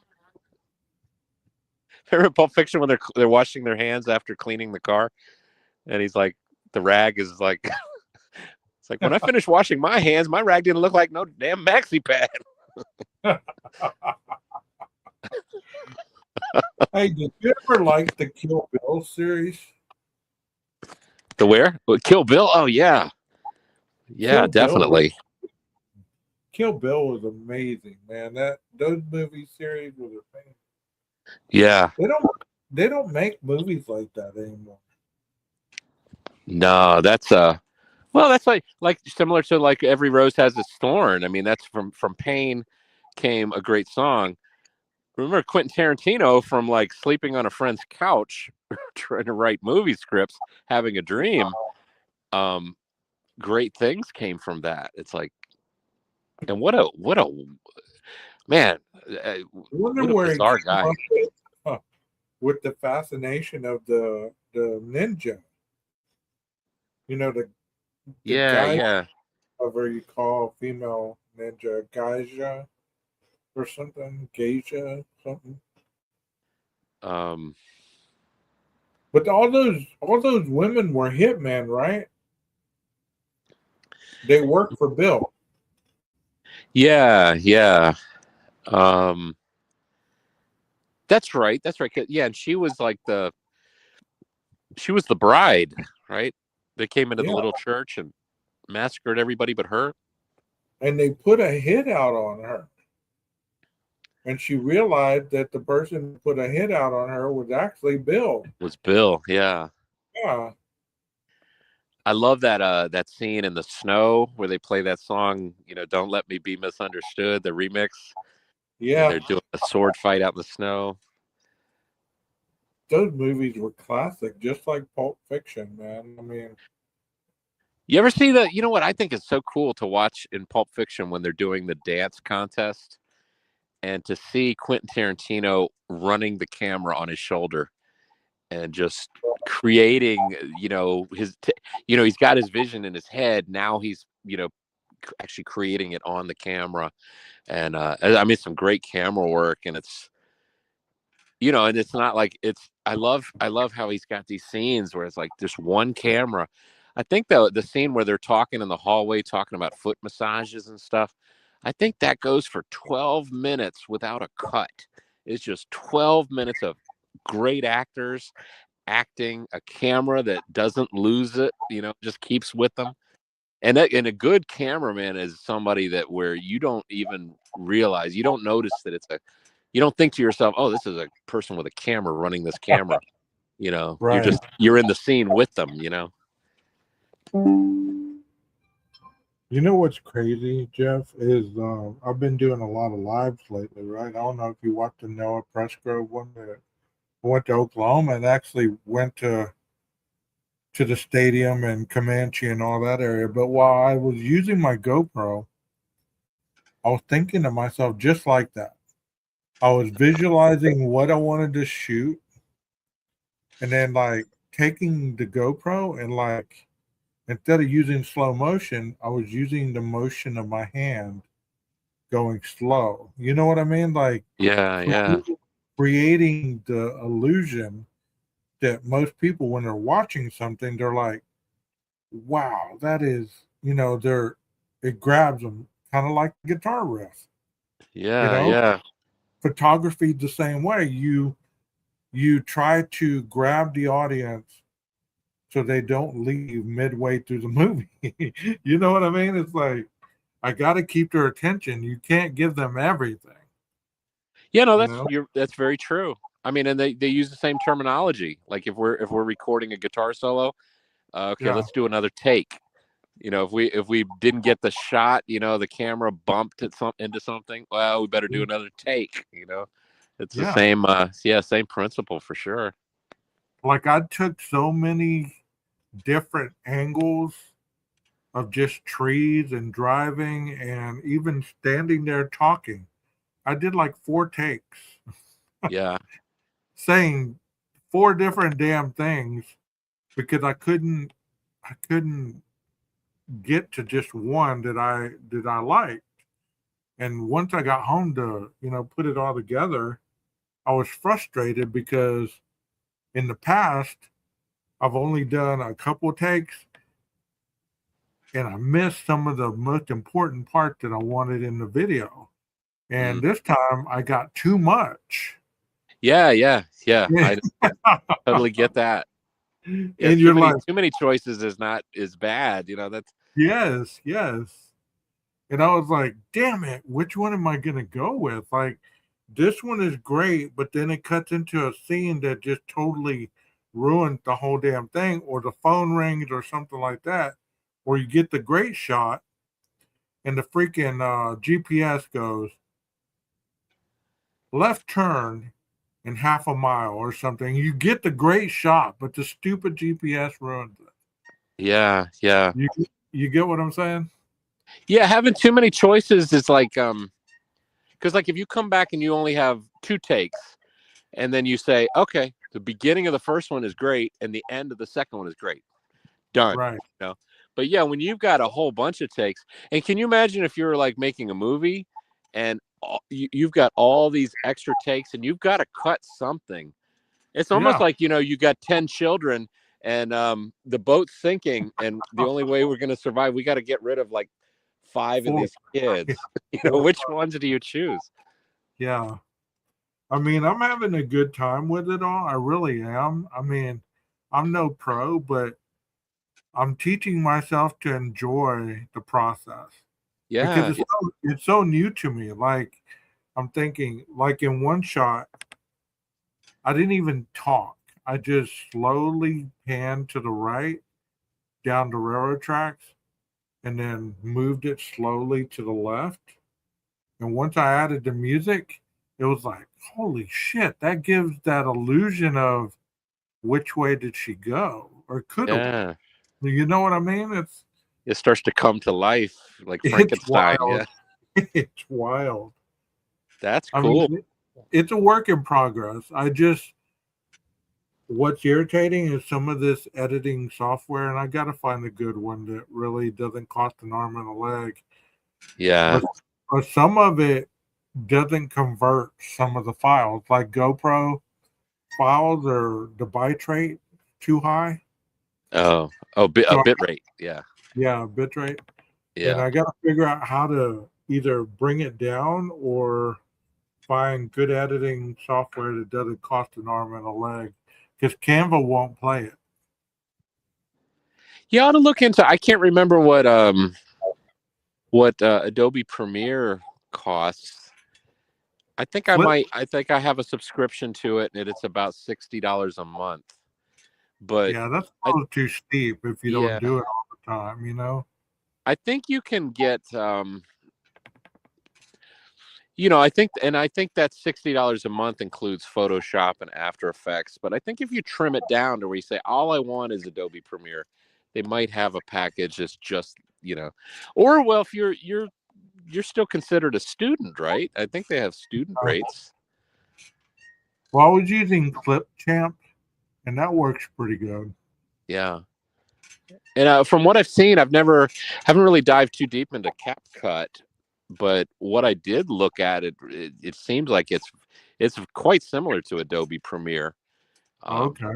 Works very much the same, and it's got a lot of preset, cool templates for title animations and things like that can just make the whole process go much faster. But I'm telling you that it's gonna, I really want to mess around with this Adobe Firefly. Yeah, I saw that. I think to think now you can take, it just, use your words to describe the video you want to have it create, and then a couple minutes later it's done. I just did that with a video script today. I think I'm gonna create a video that talks about the history of the company that I'm now working for. Yeah. And I got this idea, and I thought, let me try it. So I basically went into ChatGPT, and I said, here's what I want to do. I want to create a video of these 2 brothers that own this company. Their basic story is on their website. Can you look at that and then create a video script? It wasn't even 2 minutes, and it was already done. And but you know what you have to be careful with ChatGPT that people are like, well, if you use ChatGPT to write lyrics or whatever, you do have to be careful because ChatGPT is still software, right? So it doesn't have the emotional component of you writing the song. Yeah. Check out the thumbnail that I'm going to use for. Let me see if I can get us off the thing. This is going to be the thumbnail. Now these thumbnails, I notice they have a lot of people have it. They've got a similar theme and look. Is that ChatGPT creating that? Yeah. Yeah. I don't know what they use, but that's what I use. ChatGPT. That's pretty cool. The image quality is just amazing. And I mean, it looks just like us. Yeah, it's realistic sometimes too. You know, like I don't know. It's amazing to use this stuff, but it's still. I don't believe it's going to take over human emotion because a computer can never match human emotion. I don't think. I mean, they're getting close. Yeah. But there's so much. You need a soul, right? Yeah. I think it helps you get there faster with what you're trying to create, I guess.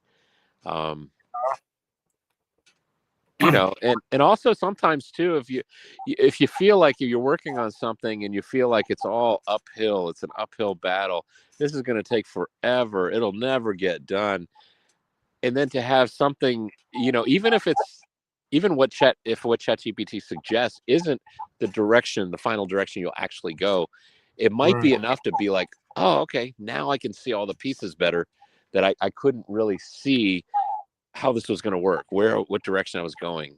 I mean, I use it to solve problems that I'm stuck in, like learn something that I don't know or don't understand.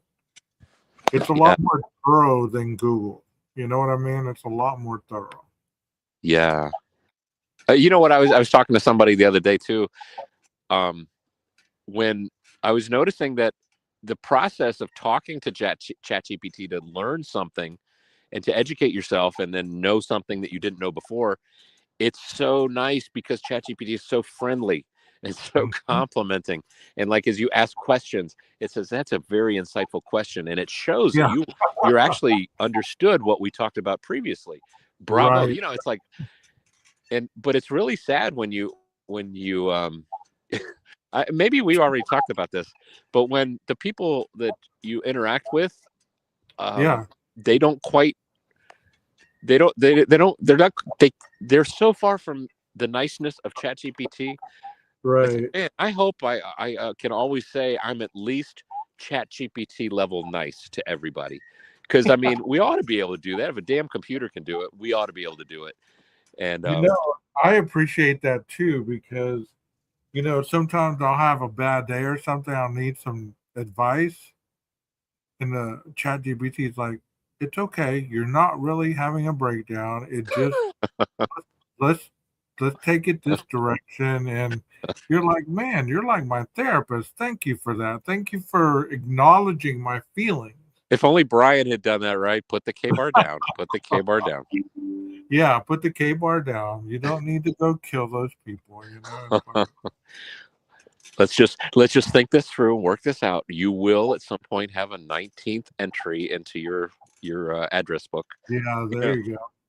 But yeah, you're right about that. I mean, it's helped with my budgeting. It's helped with financial stuff. You know, I paid stuff off based on stuff that I already knew, but it was able to simplify it so much that I'm able to just not feel stressed out about it. Yeah. I know it makes me lazy a little bit though, because like at the end of doing a bunch of Instacart, I'll look and I'll see, it's like, okay, that's how much I made and that's the time that I spent. And instead of figuring it out myself, I just pull up ChatGPT. I made this in this amount of time. How much is that per hour? Right. Then you hear the drum roll, like as you wait, and then it pops up. It's like, nice. Right. You know, I went to court today or yesterday, I spent a couple of hours in court. I'm actually getting pretty versed in it. Like, I got cross-examined by the defense attorney, and after the fact, or even before the trial or before the hearing, the defense attorney was cutting up with the prosecutor. It was afterward, they're talking shop. It just people just they go to movies and TV too much. It's not like that, and all the paperwork, all the affidavits that I have to read and go through and memorize and all that stuff. I mean, it's time consuming, and it's really not. Most of the affidavits that I read are page long. Mm-hmm. They're not 19 pages. So think about that. And most affidavits are 1 page or 2 pages at length. The case summary is probably 3 pages, but that's about it.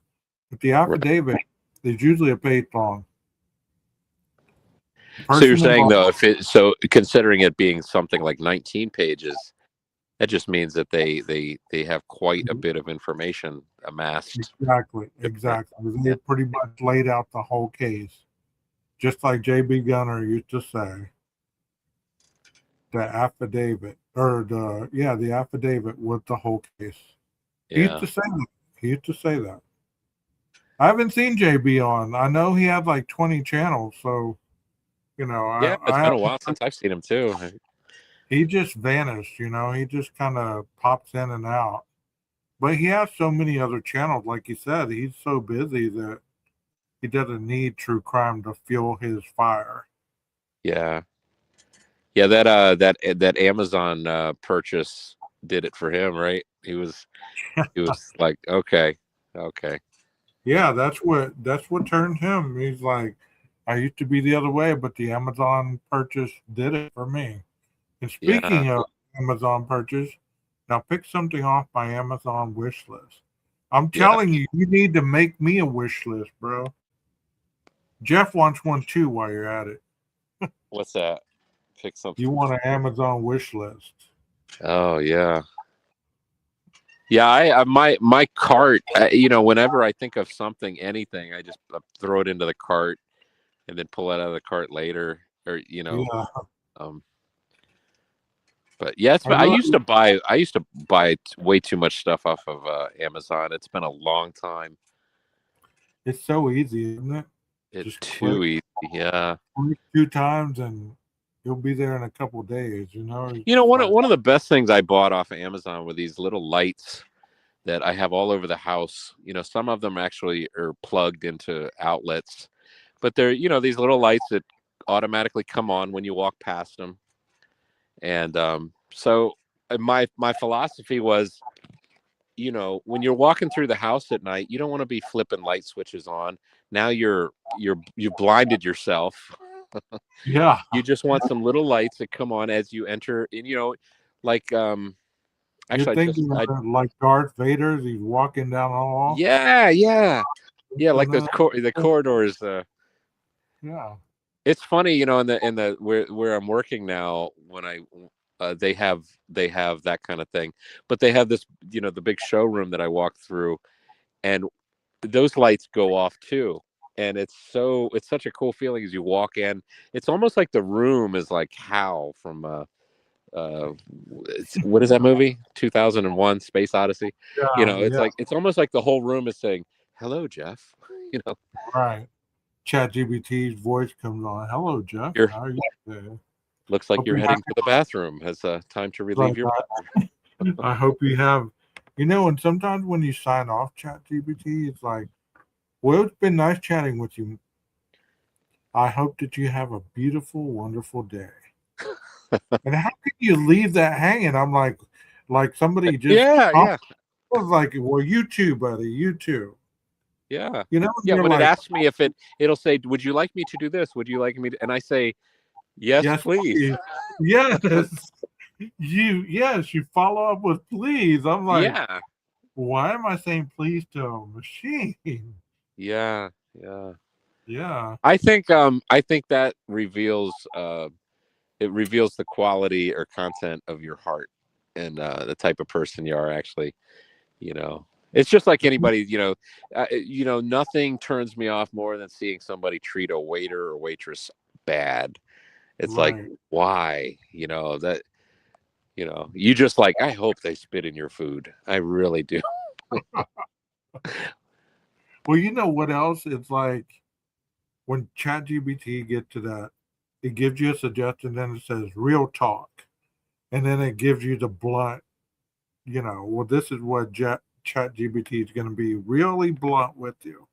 Real talk. Now, this is what I really think you should do. It's like, oh, okay, well, I'm going to listen to this. You're giving me too many options. Just tell me what to do. Yeah. I'm going to type in there tomorrow, I think. Hey, ChatGPT, what's the meaning of life? Yeah. And if it typed back, every rose has its thorn, I'm going to die right then and there, bro. Right. And what if it says 42? You know what that reference is, right? No.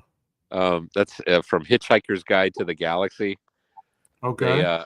They, in the book, they spent like tons of money, and it took years to build this supercomputer so that they could ask it the question, "What is the meaning of life?" And a little piece of paper came out of the computer's printer, and it said 42. So then they built a second computer, much bigger. It took much more time to decipher what does 42 mean. So what is it? I don't think that they ever figured it out. It's actually, if you don't feel like reading the book, because it's a book series, The Hitchhiker's Guide to the Galaxy, but they made it into a movie, and actually it stars the guy from the British version of The Office that plays the young guy, the young guy that dates the receptionist. What's his name? That. But check it out. It's a pretty good movie. It's good, really good sci-fi movie. But okay. Oh, one thing. One other thing to tell you, when we're talking about the lights that come on automatically when you enter the room, one funny thing happened when I went into, use the restroom facilities. And I was in there, and I guess I was in there a while because I was on my phone and probably looking at some YouTube. Well, the problem is if you're sitting there and you're sitting there a while and not moving, then the lights go out. Yeah. And then now what do? Now you sitting in complete darkness. And I'm thinking to myself, well, this would be really embarrassing if somebody comes in after me and they walk in, see the light go on, and then they realize you're in there. It's like, well, how long have you been sitting in the dark? Isn't that crazy? Isn't that crazy with also when you have to put your hand under the water faucet for it to turn on? It's annoying when it doesn't catch and you're sitting there waving under the. Yeah. It's still not going. You're like, what the hell? And then out of it, you take your hand away and it starts running. Like, I heard a comedian talk about like the automatic paper towel machine in the restroom. Yeah.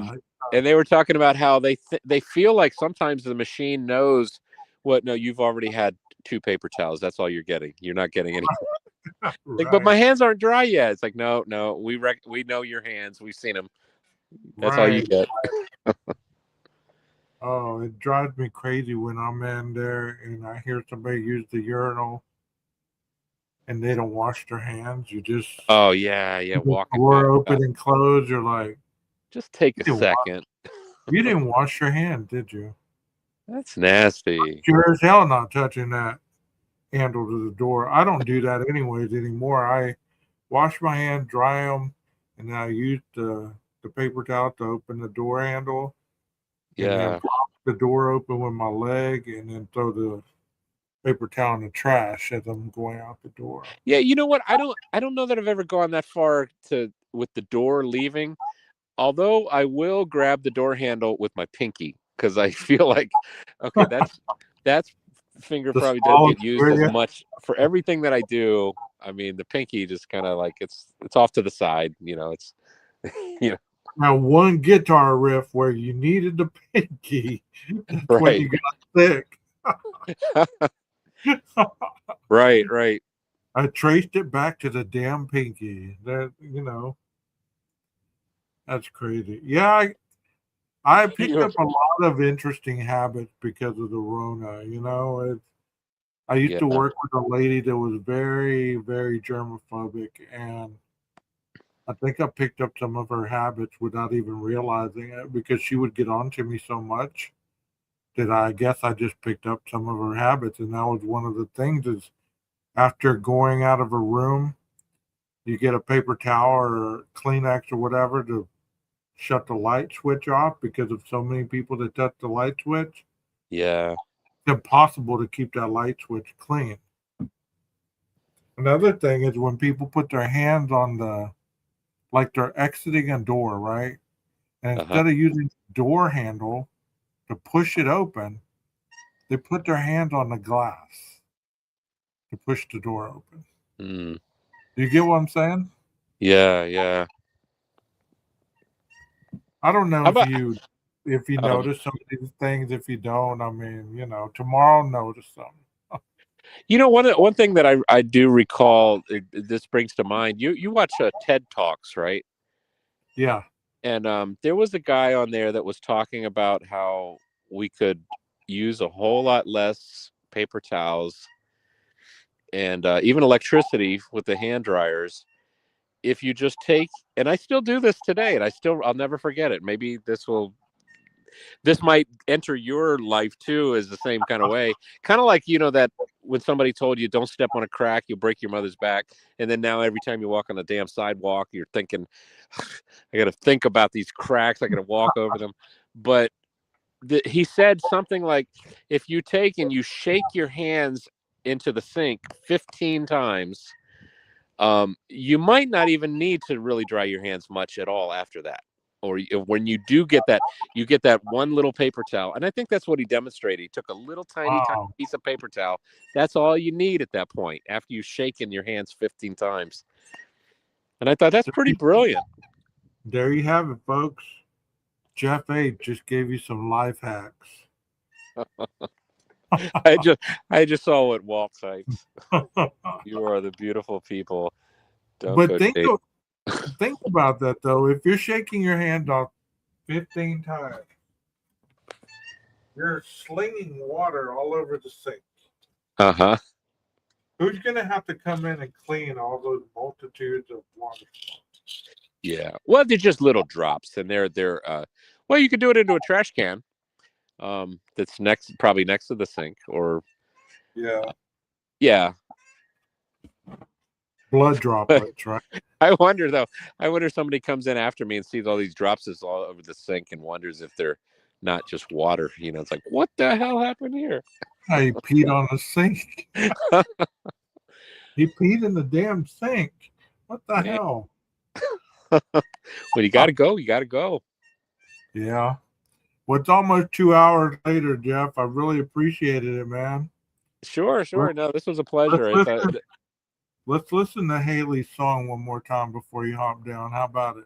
Yeah, so I can hum it in my dreams. All right, here we go.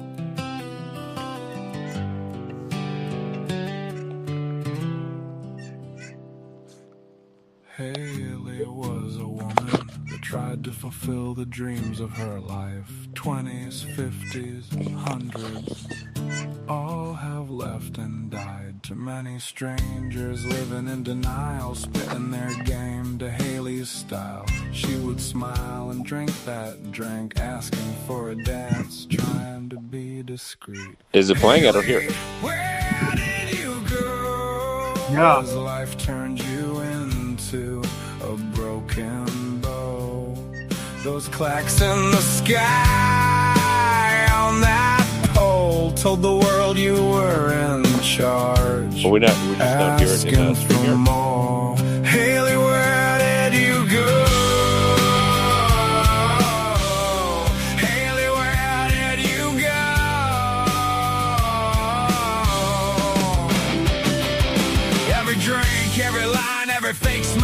never shine. The lights hit hard on your chest, those cheeks shaking fast without their beat. You were too strong, too lit. Haley, how did you forget? Haley, where did you go?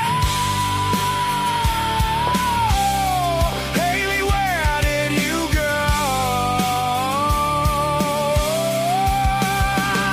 The end comes near and the young falls off your face.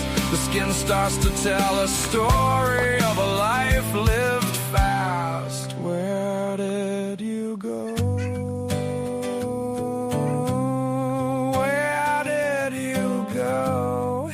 Please say so. Oh, the end of the night ends with a song that becomes her curtain call. Haley smiles and shakes it off, shakes it off. Party girl, did you ever turn it down low? Haley, where did you go? Thinking about that girl named Haley. Where did those dreams and 50s take you? Click, clack. The end of the show. Haley, there she goes.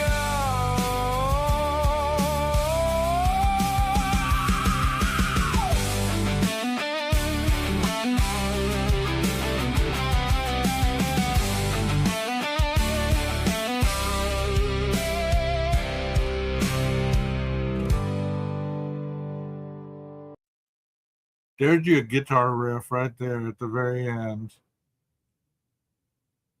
Did you memorize that? I couldn't hear anything. Oh, man. Yeah, I was playing. I don't know. Maybe it didn't play. Maybe I salvaged the audience from my awful singing.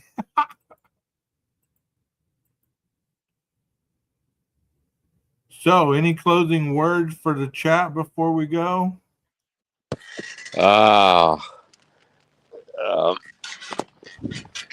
trying to remember what in Bill and Ted, when he said, quote him some lyrics, what did he say right after that?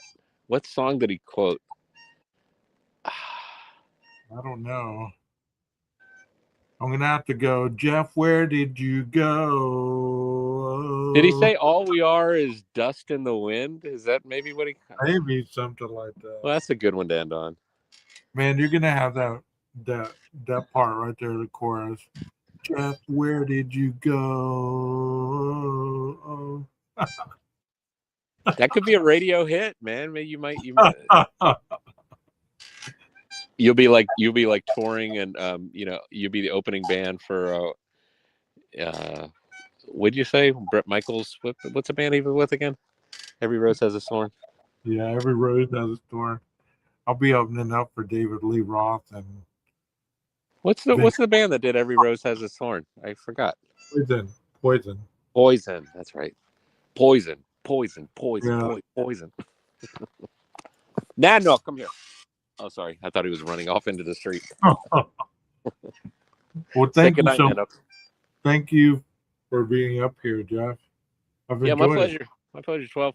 Anytime. Hey, you guys, don't miss out. Tomorrow night, I have a very special guest she's an investigative reporter from Houston. And we're going to be talking killing fields and the Jodi Arias case. She actually investigated the Jodi Arias case on site. So, oh, man, I'll be there. It's going to be amazing to hear her perspective on that. I don't know a lot about Jodi Arias, like I told her. Did she interview Jodi? I don't know if she interviewed her, but there's a possibility she did. Oh, man. So it's 8:00 Central Time. So y'all be here. I'll be there. I'll be there.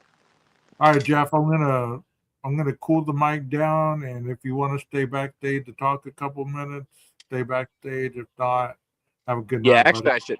I got to run in the house. It's starting to rain. I'm in the backyard. I'll talk to you later. I'll be like, Jeff, please don't go. Haley, where did you go? Right. All right, man. Have a good night. All right, you too. Take it easy. All right, everybody. That was Jeff H. And I am your host, 12 Gauge. And I hope you guys have a wonderful night. Wonderful coasting into the weekend. This is Humpday. And I hope you enjoyed the live because it was quite long, but we got a lot to say. Like I always do about this time, Maestro, cue that music.